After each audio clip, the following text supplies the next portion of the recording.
Very good morning. This is Preeti Suresh from IT department. I am going to give a lecture on array today. So before getting into the array, we see something about the C program. In C program, usually we will declare some data into the variable like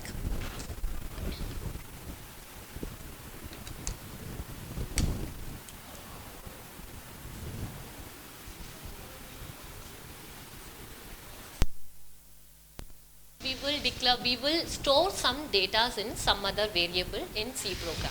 But we cannot store more than 1000. If we want to store 1000 data means what can we do? We cannot assign the variable 1000 variable A1, A2, A3 like that. If we assign the variable like that, the program will look very complex and also it is not easy to run the program. So for that purpose, to overcome that problem only, we are using the array. So array is a collection of related data. It will be stored in a same variable. For example, if I declare like this, I can store 10 data in the same name of A.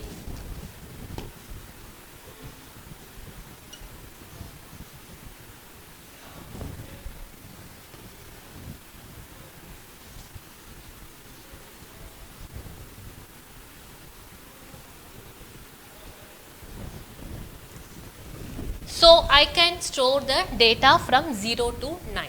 So I can store.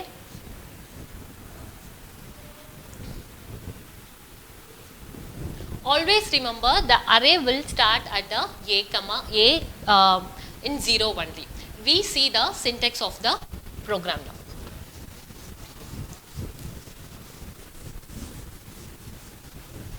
The syntax of the array is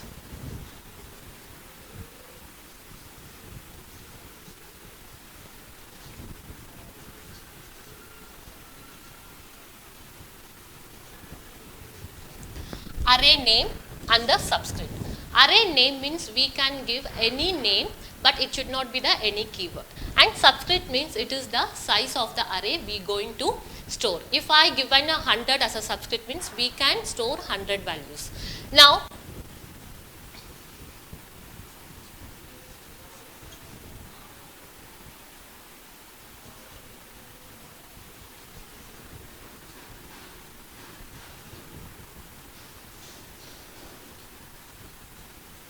so this is called array name and this is subscript. So up to 10 values I can store here and up to 50 values I can store here and up to 50 values I can store here, and this is called the array name what I have given. Now we see, and there is some rules for this subscript also. Subscript is the size of the array what we are going to, how many numbers we are going to store. So subscript should be in the integer value only and it should not have any negative, and it should be should not have the float value also.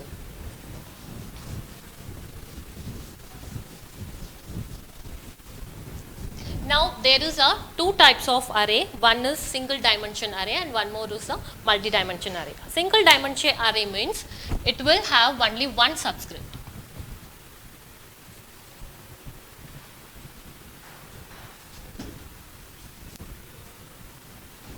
So this subscript will be only one. I mean it is a only one dimension. Either it will be in the vertical or in the horizontal. If it is a multi-dimension means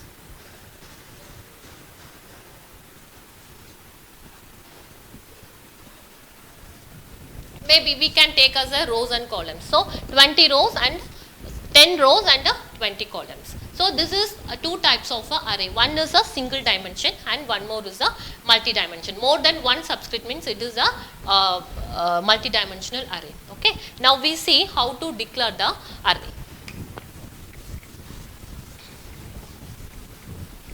As other topic also, as other topic, other concept in C, we can also declare the array by use of a data type itself.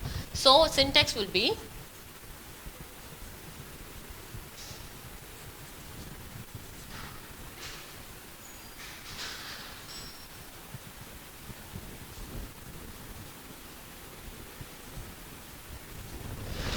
so data type can be integer, float or character.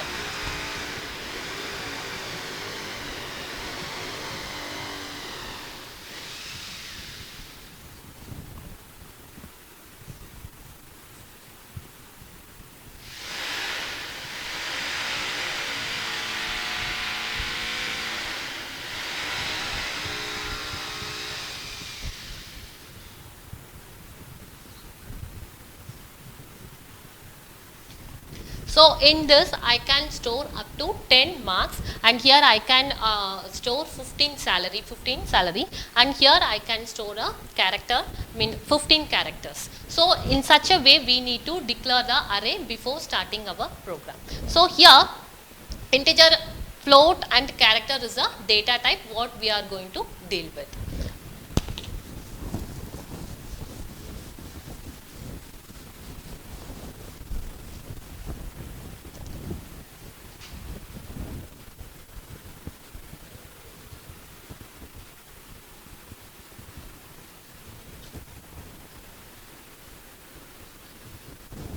Next we see declaration of the initialization of the array. How we are initialize the value. Now see, if I give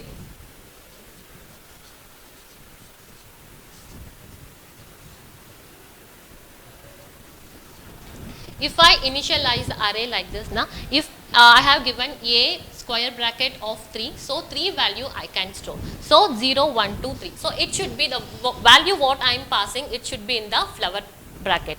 Well, how it will be showed in a saved in a computer means,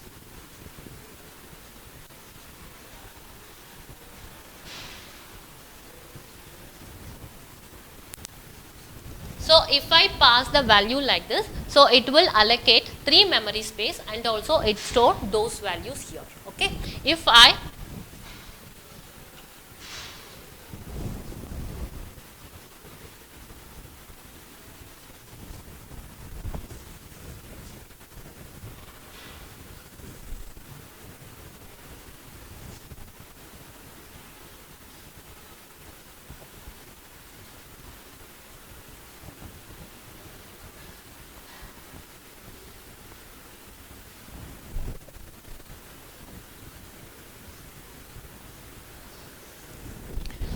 I given a subscript as a 5 and if I pass the value 3, it will store 3 values in a respective storage place and other 2 will become a null by default. Okay, it will store the, before starting our program by declaring this, it will allocate 5 space, but after passing our value it will store those respective values in the respective array place, but that last 2 will be the null place.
So first I will store C O M P U T E R, and this value will be the null value.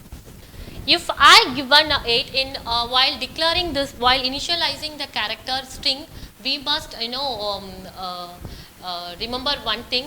By default, that last space will be the 0 only, null. It will goes to the null value only as compared to the integer and character.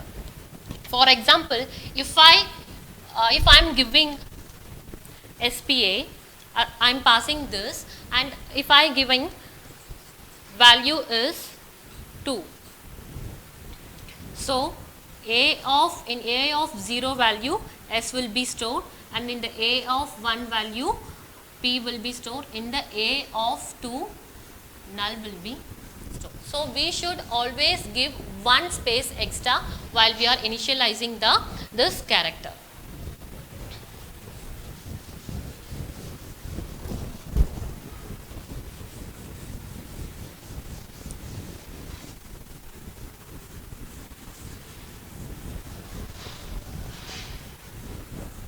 Now we see the processing of array. There is a two process we are going to deal in array. One is read and one is write. Reading means we are going to store our data in the array. Writing means we are just retrieving, we are accessing other data from the array. Now we see the coding part of this. For reading,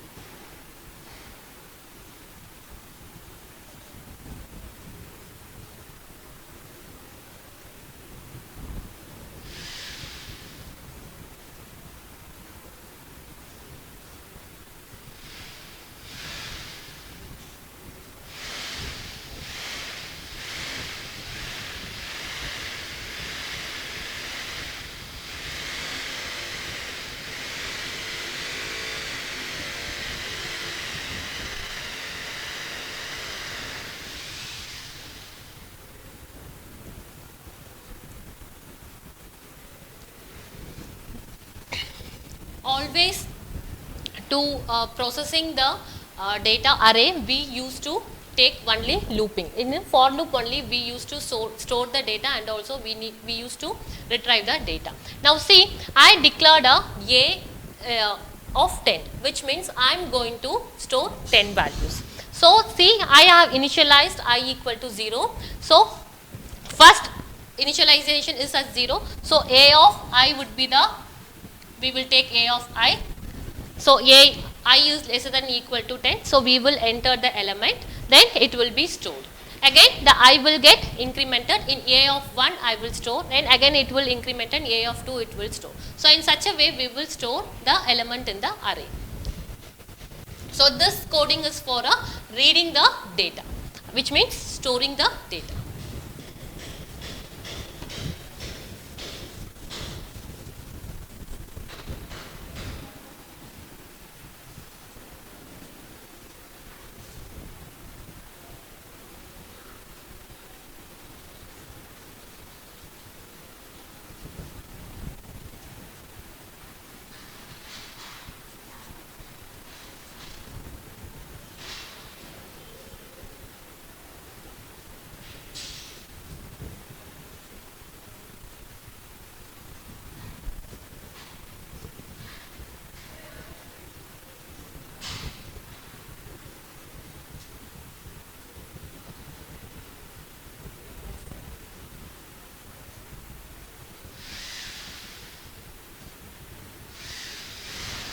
So here also we have done with the for loop.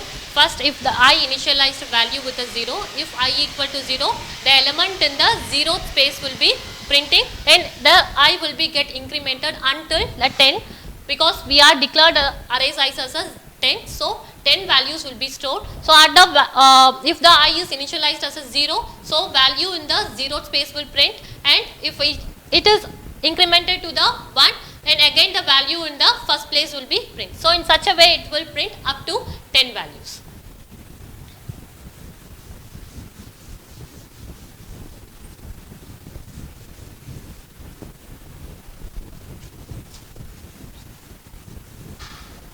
Now we see one example program by using this array.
of 4.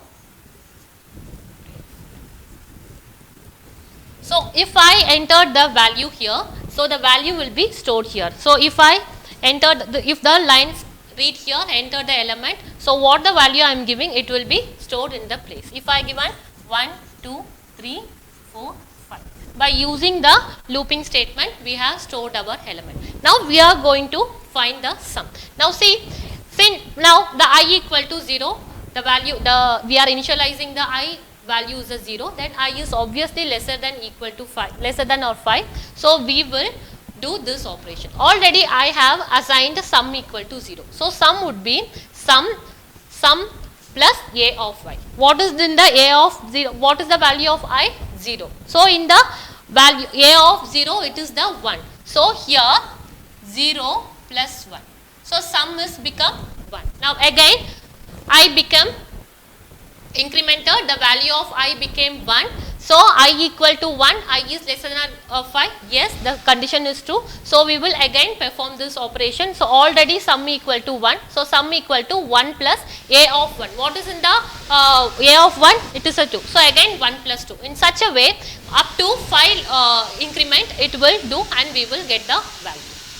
Thank you.